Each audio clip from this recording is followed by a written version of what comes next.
जहिया से घरवा में डेग तोहर पड़ गइल,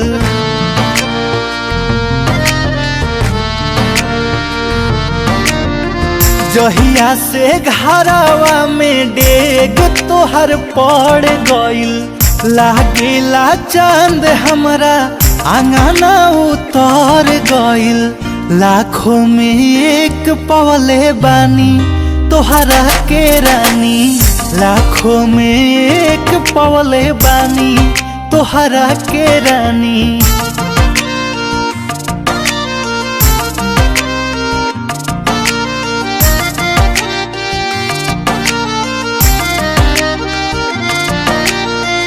जिंदगी में आवते तहरा भाग हमर जागल, आइल बहार सब कुछ अच्छा लागे लागल।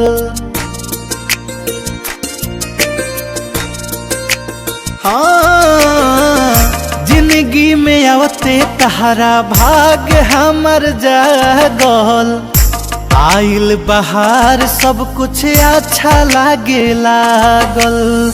हर पल चाही हरदम रह हमरा साथ में, छूटे ना साथ तोहसे कौनो हालात में। बनिए के रह जिंदगानी ए हमार रानी, लाखों में एक पवले बानी तोहरा के रानी।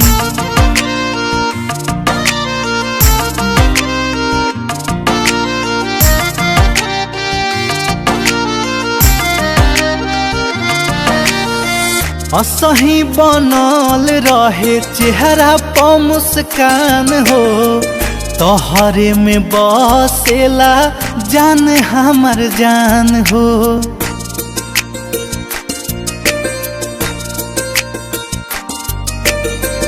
असही बनल रहे चेहरा पर मुस्कान हो, तोहरे में बसेला जान हमर जान हो।